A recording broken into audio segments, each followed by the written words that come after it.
Je suis né en 1966, à la Seine-sur-Mer. Je m'appelle Fred Scamaroni.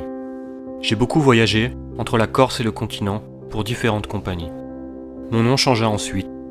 Je fus rebaptisé le Nuit Saint-Georges. Je voyagea quelque temps entre la France et l'Angleterre. Puis quand mon travail là-bas fut terminé, je mis le cap sur l'Égypte. Là-bas, entre désert et mer, on me nommera le Salem Express. D'une longueur de 115 mètres et 9 ponts, pour une puissance de 14 800 chevaux, je peux atteindre une vitesse de 20 nœuds. Je pouvais accueillir 1256 passagers, 230 véhicules. Je dispose d'un restaurant de 170 places, d'un bar-terrasse, ainsi que de boutiques. Mon équipage est composé de 13 officiers de 63 hommes.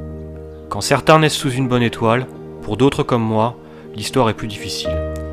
Le 27 mai 1965, alors que mon équipage s'affaire à la finition des derniers travaux, avant le commencement de ma première mission, une fumée suspecte est détectée.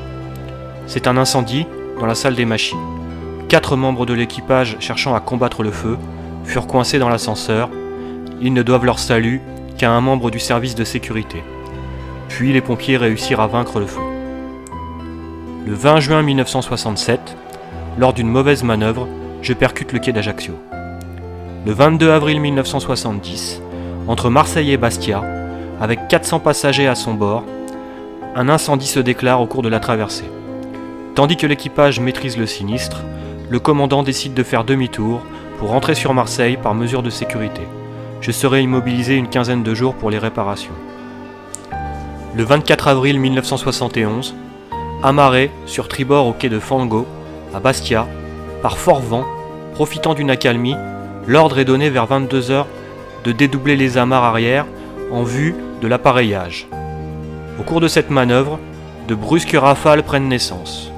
La décision est prise d'interrompre l'appareillage et de renforcer l'amarrage arrière.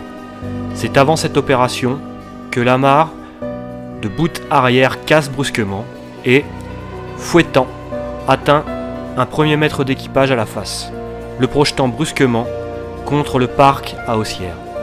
Ce dernier trouve la mort instantanément, son décès étant constaté par un médecin passager. En 1981, je troque mon pavillon français pour un pavillon égyptien. Le sort ne m'épargne pas pour autant. Dans la nuit du 14 au 15 décembre 1991, vers 23 h, à 6 miles de Safaga, dans une mer déchaînée, je transportais majoritairement des pèlerins de retour de la Mecque. Je heurte un récif.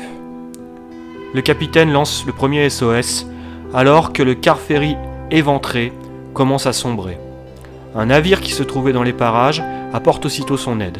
Mais en raison des difficiles conditions météorologiques et de la nuit, l'équipage ne peut suffisamment s'approcher et ne peut donc repêcher les naufragés épuisés. La plupart des passagers dormaient et les secours, bloqués par la nuit et la tempête, n'ont pu se rendre sur les lieux que le matin. Le bilan est particulièrement lourd. Sur les 654 passagers, seuls 180 sont sauvés. Je gis désormais au pied du récif qui a causé ma perte par une trentaine de mètres de fond.